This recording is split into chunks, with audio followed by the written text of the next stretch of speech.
de los lípidos y cuál es su función en el área de alimentos, cómo los lípidos pueden dar textura, sabor, olor, pero durante su procesamiento, dependiendo el valor de su punto de fusión, son las modificaciones que pudieran tener los lípidos. En esta clase vamos a retomar esas modificaciones que tienen los lípidos en alimentos y cuáles serían sus consecuencias. Volvemos a recordar que las modificaciones son las siguientes. Por ejemplo, el fraccionamiento, la hidrogenación, la interestrificación por la vía de la acidólisis, la alcohólisis y la transesterificación. Vamos a ir revisando cada una de ellas para visualizar su función en la industria y cuáles serían pues esas cosas negativas que pudiera llevarse a cabo durante la etapa. En el caso de las modificaciones de los lípidos a través de procesos conocidos como fraccionamiento, se tiene que considerar que el fraccionamiento tiene un objetivo, que es separar distintas fracciones de los triglicéridos que se van a preparar o que se van a utilizar en la formulación del alimento, pero va a estar dada a partir de su punto de fusión.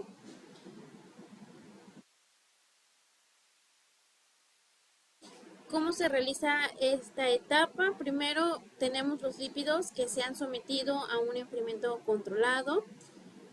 Una vez que se han enfriado correctamente, se lleva a cabo el reposo para permitir la formación de los cristales y realizar la separación de estos por ultrafiltración o centrifugación en frío. Vamos a revisar también que, por ejemplo,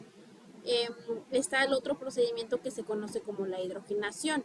Entonces, esta es una de las etapas que más frecuentemente se llevan a cabo durante la modificación de los lípidos cuando se desarrollan formulaciones alimentarias. Me refiero a que el hecho es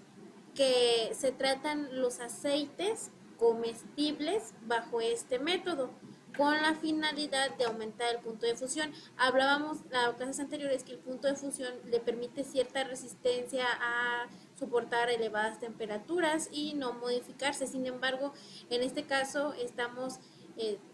provocando esa resistencia de manera catalítica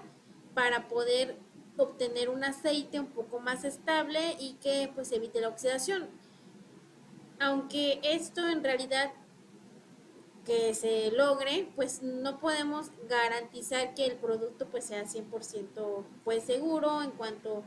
al hecho de que pues están formando dobles enlaces constantemente y que por algún momento puede ocurrirse una isomerización en cis y trans o bien puede haber isomerización posicional, lo que provocaría la formación de grasas altamente saturadas, grasas trans que no son adecuadas para la salud,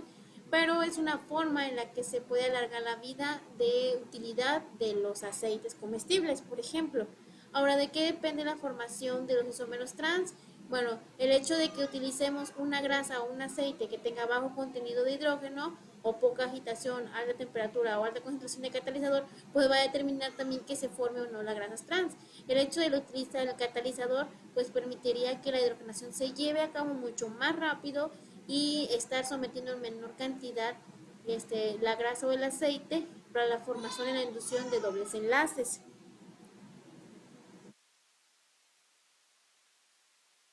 El otro procedimiento es la interestificación, que puede ser conducida por dos vías, una que es la alcohólisis, en donde el objetivo de este procedimiento es lograr producir un mono y un diglicérido a partir de la lisis de nuestra grasa o de nuestro triglicérido. Por ejemplo, en este caso estamos viendo la estructura de nuestro triglicérido que cuando se pone en contacto con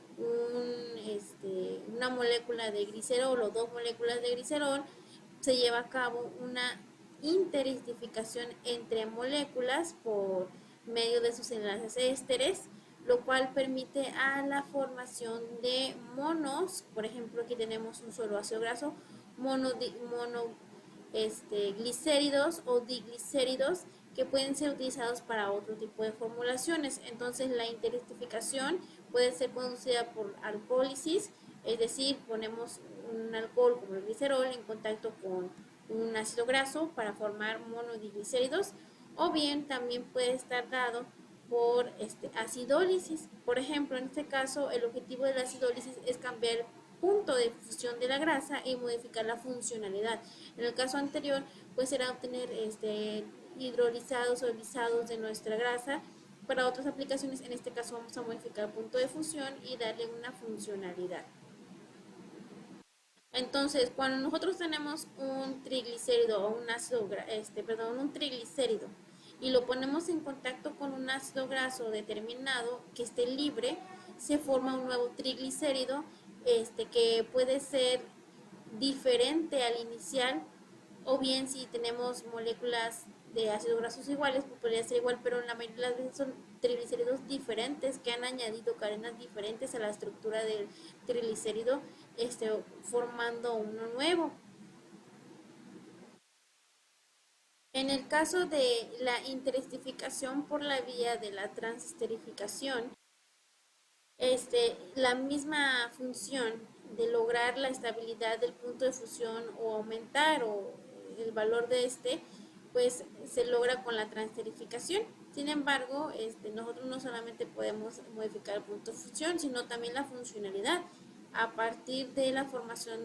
de diferentes triglicéridos que se han originado a partir de la interacción de dos triglicéridos diferentes, originando otros nuevos. Para este caso, la interacción de los triglicéridos con moléculas de alcohol o bien con otros ácidos grasos puede ser al azar. Por ejemplo, en el caso de este procedimiento, los triglicéridos se forman según la probabilidad de la distribución con la que se estén poniendo en contacto para llevar a cabo la transesterificación. Por ejemplo, dependiendo si se interactúa por un alcohol o un glicerol o el ácido graso, hay diferentes rendimientos en cuanto a los nuevos triglicéridos formados. Durante la transesterificación se puede dirigir o se puede inducir por una vía catalítica. Por ejemplo, la interesterificación dirigida se va a lograr a partir del inframiento de los triglicéridos con mayor punto de fusión, y de esta forma pues desplazamos el equilibrio de la formación de nuevos triglicéridos. Ahora, en el caso de la interesterificación enzimática,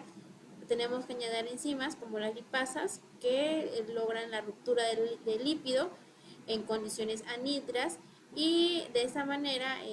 no se logra la hidrólisis, pero sí se logra una ruptura para la formación de un nuevo enlace éster y un origen de un nuevo triglicérido. Bueno, en el caso de la acidólisis y transesterificación, hay algunos alimentos de origen animal o algunos alimentos de origen vegetal que contienen cierta cantidad de triglicéridos. Bueno, hay diferentes puntos de fusión entre triglicéridos y lípidos, y si hablamos de lípidos simples, de lípidos complejos, y lo que se busca en la industria alimentaria es aumentar ese punto de fusión para aumentar la vida en aquel el producto y evitar procedimientos de oxidación o enranciamiento.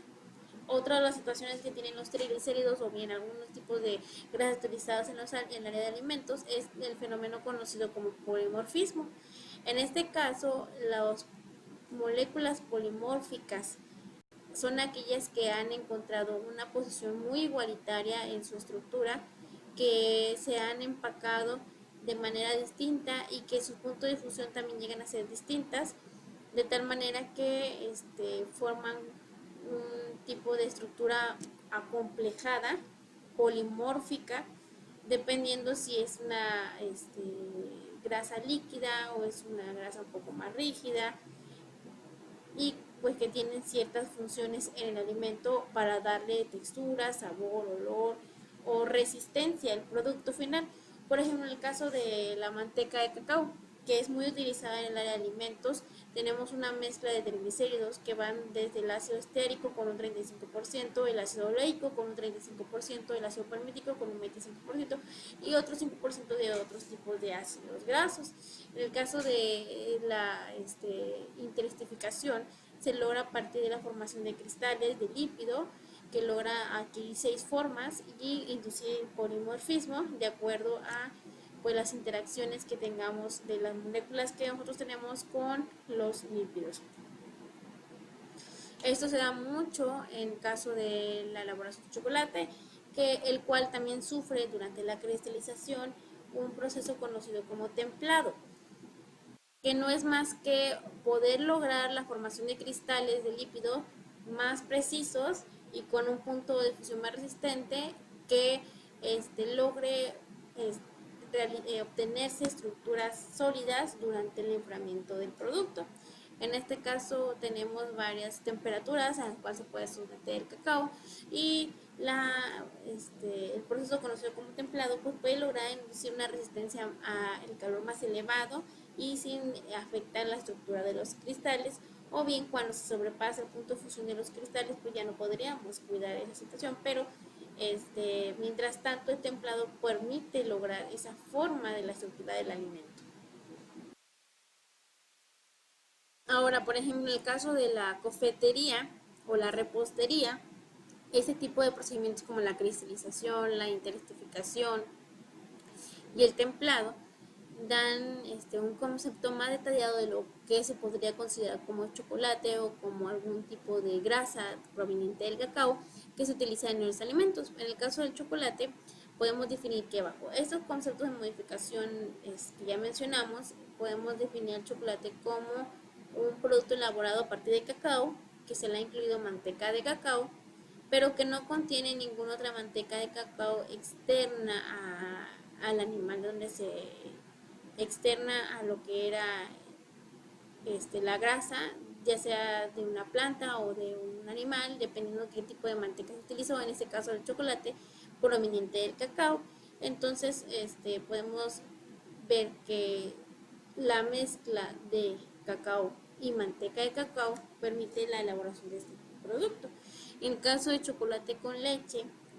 hay que considerar las cantidades de grasa láctea que contiene el producto y la cantidad de manteca que se va a utilizar para elaborar el chocolate de leche, que generalmente se le añaden un por ciento de 20 y 30 de sólidos de cacao. En el caso del chocolate blanco, no podemos decir que utilice cacao, pero sí manteca de cacao, que no permite que se obtenga muchos sólidos en el producto. En caso de los de chocolate, perdón, pues sabemos que se utilizan mucho en el área de la... Cuando hablamos del chocolate blanco, pues observamos que, por ejemplo, no contiene cacao, pero sí contiene manteca de cacao y por lo tanto no contiene sólidos de cacao. En el caso de los sustitutos de chocolate, por ejemplo, los baños de repostería, productos sabor chocolate o que están elaborados con aceite vegetal hidrogenado, que es el que se somete a hidrogenación catalítica para obtener manteca de cacao. Bueno, a todos estos podemos denominar como productos chocolate, pero en realidad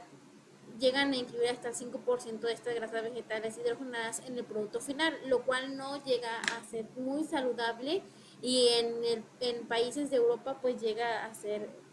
pues penalizado. De hecho no se puede distribuir el producto si contiene esos porcentajes de grasas trans que se han obtenido por hidrogenación catalítica. Ahora, están otros alimentos, por ejemplo, en el caso del chocolate, estamos hablando del chocolate por el hecho de que el chocolate tiene que someterse, la manteca de cacao se tiene que someter a procesos como hidrogenación catalítica o bien lo podemos someter a la cristalización, que es lo que más se lleva a cabo. Entonces, dependiendo del punto de fusión de la mezcla de grasas o aceite o manteca de cacao que se utilice, pues la denominación del producto. Por ejemplo, hay chocolate con almendras, hay chocolate diabético, chocolate semi amargo o cualquier otro bocadillo de repostería a cuales se les ha añadido esa grasa o manteca de cacao con otras sustancias, por ejemplo en el caso de la lecitina de soya o saborizantes artificiales como la vainilla o como algún otro sólido como las almendras o algún conservador como el sorbitol o leche descremada en polvo, endulcorantes, aromatizantes. En el caso de chocolate semi-amargo, además de la manteca de cacao, el azúcar, lecitina de soya, poliglicerol y otros más aditivos alimenticios que pudieran afectar la estructura de nuestros lípidos. En el caso de los sustitutos de materia grasa, se utilizan mucho en la industria de los alimentos por el hecho de que pueden proporcionar textura cremosa, habitualmente ya sea las bebidas o bien algún otro producto como los helados que contengan lípidos. Inclusive se puede suministrar menos calorías metabolizables consumiendo este sustituto de grasa. También se pueden clasificar como sustitutos de naturaleza glucosídica, sustitutos de naturaleza proteica, sustitutos de naturaleza lipídica. Entonces, estas clasificaciones entrarían en los sustitutos de grasa en el desarrollo de productos animales. También están otros sustitutos de naturaleza glucosídica que se utilizan para reemplazar las grasas o sustitutos de materia proteica. También están los sustitutos de origen lipídico que se usan mucho en la preparación de postres o snacks saborizados que son picantes, salados y que se les han reemplazado las grasas de aceite por alguna otra sustancia que se puede hornear. Ahora también se observa que, por ejemplo, en el caso de las calorías que aportan los sustitutos de grasa versus las que son lípidos, pues al menos vemos, por ejemplo, que no hay una aportación de calorías, lo que disminuye la absorción de vitamina A, D, E y K, que podrían llevar a un proceso de desnutrición en los adolescentes o en los niños, dependiendo de quién se alimentan de ese tipo de alimentos.